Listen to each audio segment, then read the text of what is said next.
Shalom. I want to begin this lesson by giving all praise, glory, and honor to Yahweh Bahashem, Yahweh Shah Bahashem Rakabadash. Double honors to the apostles and elders of Great Millstone that rule well, and peace, blessings, and salutations to the hopeful elect scattered abroad. Back again with another lesson through the spirit and power of Yahweh Shah, and more willing it is edifying, and through water Yahweh Shah for this wisdom, knowledge, and understanding. Pursuing in Isaiah, the 33rd chapter, and the 6th verse is going to be the stability of our times. All right, and just something that I was meditating on my way to the plantation is the deprogramming, all right, of this wisdom, knowledge, and understanding. All right, you know, Yahweh Shah ultimately not, coming when, we arrived, or he called us into this this knowledge, into this ministry. It's because we have to reprogram our minds, man. Reprogram our minds, all right, in righteousness, okay? Because, and we have been programmed, all right? Babylon the Great has programmed us of thinking a type of way, feeling a type of way, all right, and everything along those sorts, okay? We all been programmed in a type of way, all right? Some brothers been programmed. Well, shit, we all in Babylon, so we all been programmed the wrong way. But nevertheless, any type of ideology comes with a form of programming, all right? And us being in these school systems, okay, these curriculums of learning, again has a programming, all right? So that's why in the book of Romans it says the renewing of your mind, all right, because we have to be renewed in our mind, all right? We have to be deprogrammed and reprogrammed, all right, of righteousness, the ways of our forefathers, all right? These laws, statutes, and commandments, okay? It says, in the land of our captivity, we shall remember ourselves, okay? And we're being held captive in the land of our captivity, man, all right? Still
y'all shall, we shall rule the nations with a rod of iron. All right. There's a lot of things, we have to restore back the earth, starting with our Lord Yahweh Shah. All right. And it all begins now. All right. That's in the book of Matthew, the 6th chapter. Matthew chapter 6, the kingdom of heaven. Okay. The kingdom of heaven starts within.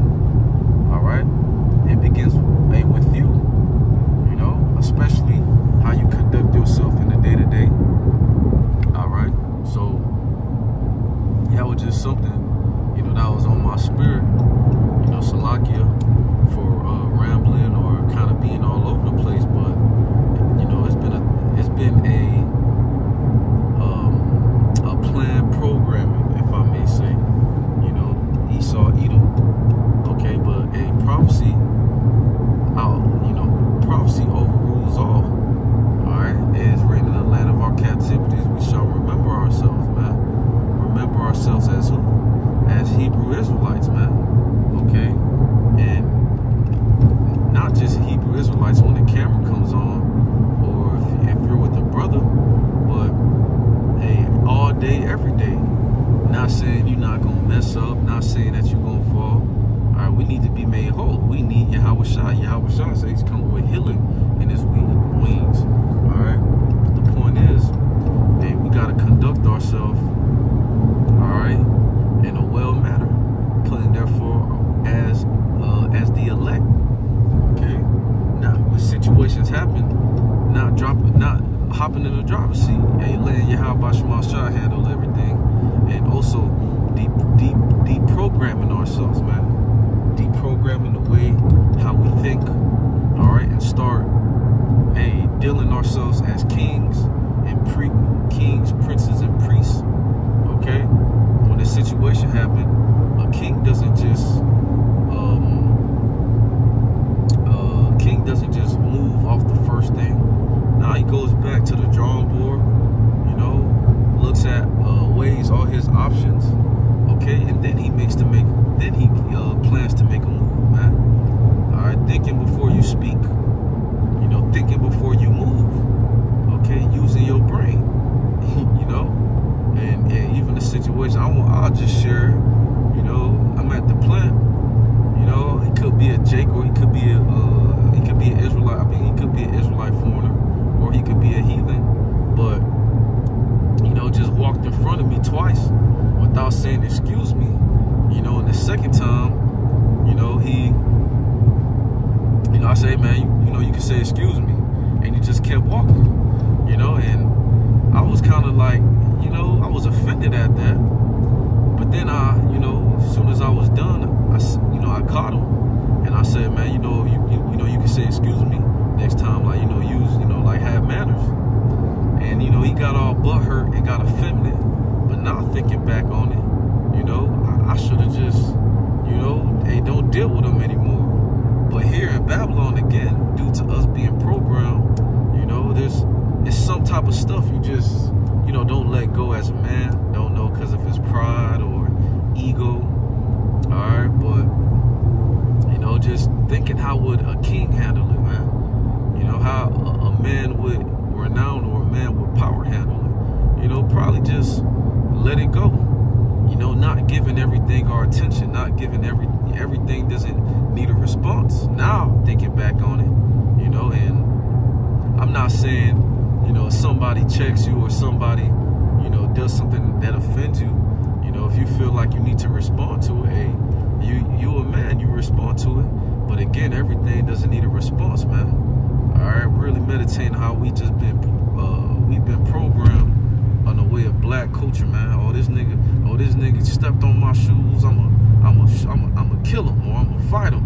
Or this nigga looked at me sideways, or it's really off, man. And that's what Esau wants.